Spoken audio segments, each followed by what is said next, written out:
안녕하세요. 새벽에 일어나서 글 쓰는 작가 포마라우트입니다.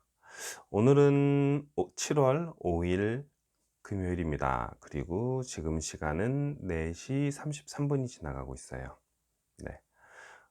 우리들이 원하는 금요일이 드디어 왔고요. 네, 오늘 하루만 버티면 우리에겐 또 행복한 주말이 기다리고 있으니까 오늘 하루도 기운 내시고 활기차게 하루 시작하셨으면 좋겠습니다. 오늘도 저는 여러분들한테 이 책 읽기가 이렇게 쉬울 줄이야 라는 책을 읽어드리면서 그 독서에 대한 좋은 점, 그리고 어떻게 독서를 해야 하는지 이제 그런 이야기를 좀 해볼 건데요. 오늘은 그 부담감에서 벗어나자라는 주제로 써져 있는 글을 읽어 드릴 거예요. 오늘은 한 3페이지 정도 되는 양이니까 잘 집중해서 들어주세요. 부담감에서 벗어나자. 책은 읽는데 부담이 없고 재밌어야 한다. 그래야 한 권을 다 읽을 수 있고 다른 책도 읽고 싶은 마음이 생긴다. 조금은 편안한 마음으로 부담 없이 책을 읽어도 좋다.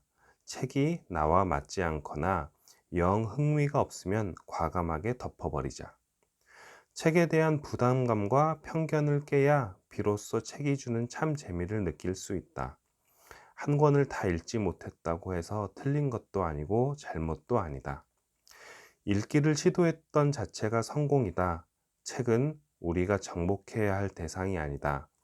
세상에는 우리를 기다리고 있는 책이 무수히 많다.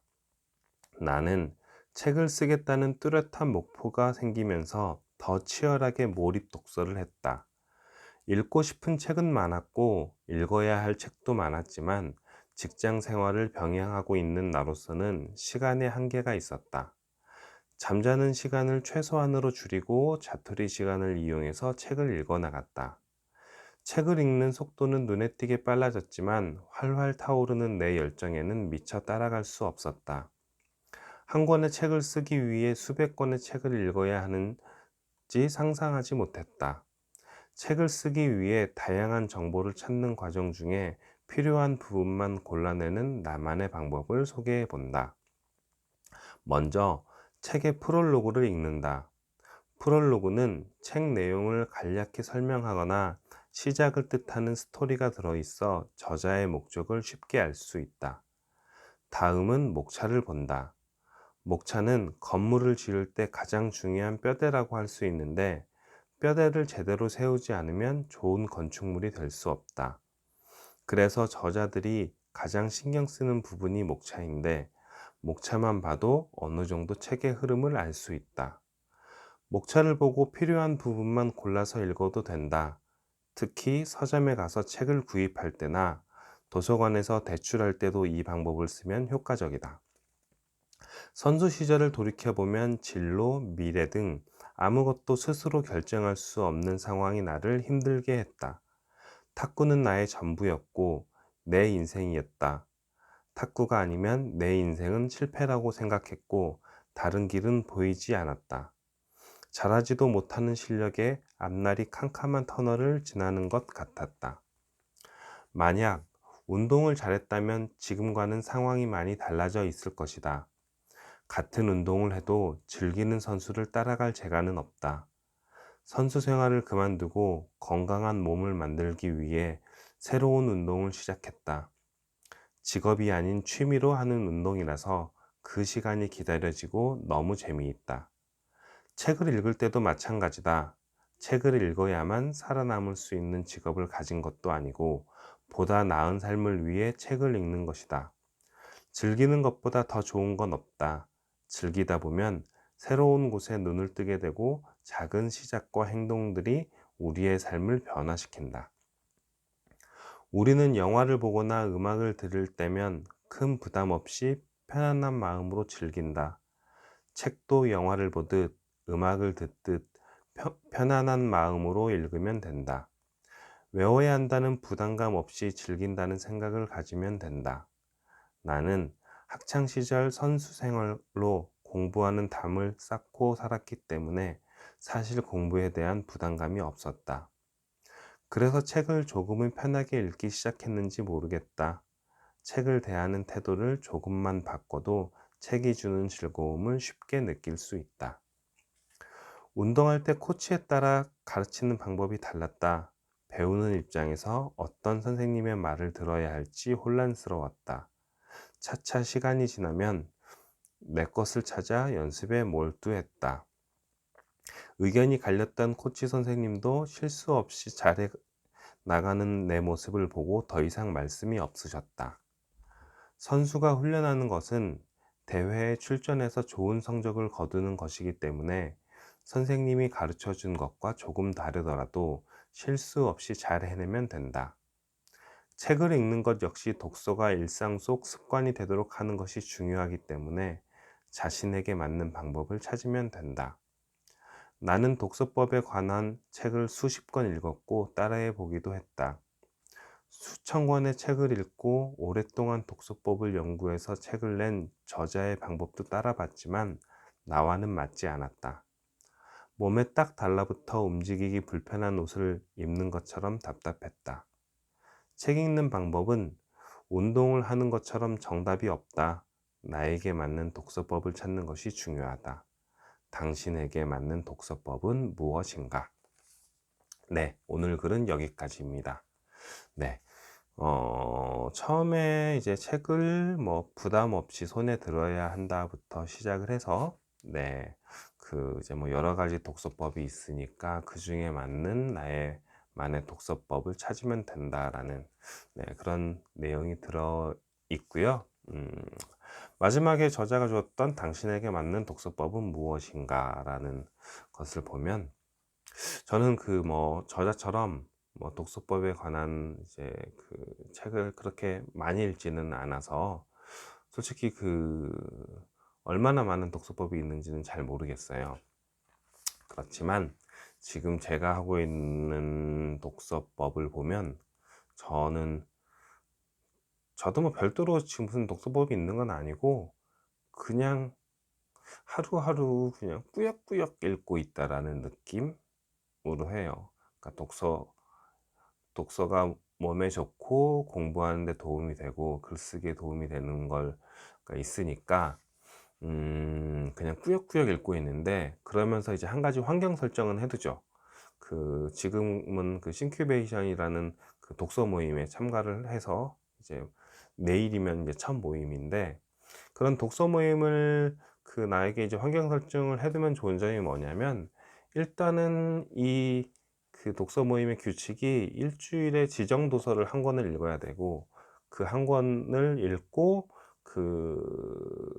마감 시간까지 서평을 작성해서 올려야 되니까, 일단은 그냥 대충 눈으로만 보는 게 아니라 보고 요약하고 내 생각을 집어넣어서 서평을 작성해야 된다라는 것.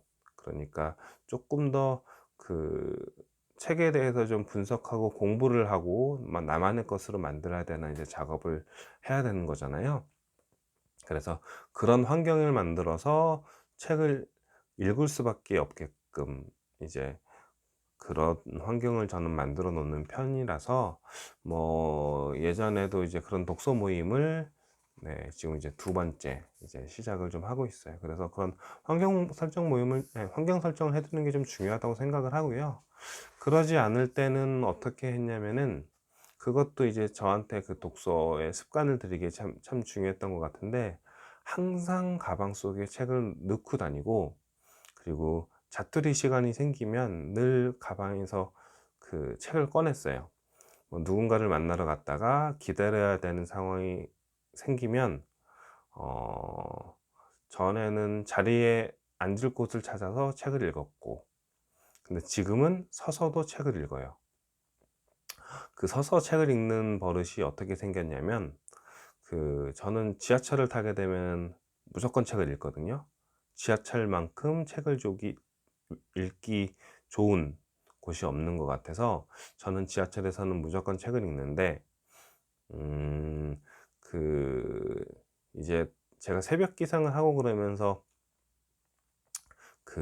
졸립잖아요. 낮 시간에 좀 졸릴 때가 많은데, 지하철에 의자에 앉으면은 졸려서 자리가 생겨도 웬만하면은 그냥 서서 읽거든요. 그러면은 책을 서서 읽게 되는 거죠. 뭐 손잡이를 잡거나 옆에 기둥에 기대어서 이제 서서 책을 읽는데, 이제 그러다 보니까 뭐 카페나 같은 데서도 이제 책을 읽다가 졸리면 이제 그거 꾸벅꾸벅 이제 졸게 되면 그냥 일어나서 그냥 책을 이제 읽다가 또 앉아서 읽다가 이제 그런 버릇을 좀 몸에 뱄어요. 그래서 전에는 누군가를 기다리게 되면은 그냥 앉아서 앉을 곳을 찾아서 책을 읽었는데, 지금은 그냥 그 선체에 책을 읽기도 하거든요. 지나가는 사람들이 보든 말든 그냥 그런 거 의식하지 않고, 솔직히 뭐 책 보는 게 나쁜 건 아니니까 예, 그렇게 몸에 이제 습관을 좀 배려고 노력을 하면서 좀 의식적으로 그렇게 행동을 하고, 이제 그러다 보니까 뭐 별로 집중이 안 되더라도 뭐 한 페이지 두 페이지만 읽더라도 네 그렇게 하고, 그리고 늘 책을 꺼내면서 형광펜, 지금 저도 이렇게 형광펜이랑 그 다음에 이렇게 삼색 볼펜 보이시죠? 삼색 볼펜, 이렇게 삼색 볼펜을 늘 가지고 다니면서 책을 꺼낼 때 이 두 가지를 호주머니에다가 집어넣고, 어쩔 때는 그냥 형광펜만 호주머니에다 집어넣고 서서 보더라도 이런 식으로 이렇게 줄 치면서 이제 읽고 있습니다. 이제 저만의 독서법은 이제 그렇게 해요. 뭐 서서 그러니까 집중이 아니니까 뭐 꾸역꾸역 읽는다. 그리고 뭐 지하철이나 뭐 친구를 기다릴 때 짜투리 시간을 이용해서 책을 읽는다. 그리고 이제 독서 모임 같은 거를 참여해서 그런 읽을 수밖에 없는 환경을 설정해 둔다. 뭐 그 정도 늘 가방에다가 넣고 다니고, 네. 저 같은 경우는 이제 그렇게 해서 뭐 독서 습관을 최대한 잡으려고 노력을 하고 있는데, 아직도 그렇게 독서 습관이 많이 잡힌 건 아닌 것 같아요. 이게 뭐 한순간에 뭐 내가 잠깐 노력한다고 되는 게 아니라서, 이거는 진짜 평생 가지고 평생 내가 의식적으로 노력을 해야겠다는 생각이 들더라고요. 그래서 어 뭐 아직 독서 습관을 잡지 않으신 분, 그리고 책을 한번 읽어 봐야겠다고 생각하시는 분들 있으면 저처럼 그렇게 늘 책을 한 권, 두 권 정도 가지고 다니면서, 솔직히 무거워요. 무거우니까 저처럼 욕심 부리면서 뭐 두 권씩, 세 권씩 들고 다니지 마시고요. 한 권만 들고 다니시면서 자투리 시간을 이용해 보시는 게 정말 좋으실 것 같아요. 특히 대중교통 이용하실 때, 대중교통 기다릴 때, 그 시간에 핸드폰 절대 하지 마시고 책을 한 글자씩 한 글자씩 보는 거가 참 좋은 것 같으니까 그렇게 한번 따라해 보시는 게 어떨까 생각을 합니다. 아셨죠? 네. 오늘 영상 저는 여기서 마치고요. 저는 내일 또 인사를 드리도록 하겠습니다. 행복하고 즐겁고 평안한 하루 보내세요. 네. 사랑합니다. 감사합니다. 내일 봐요. 안녕.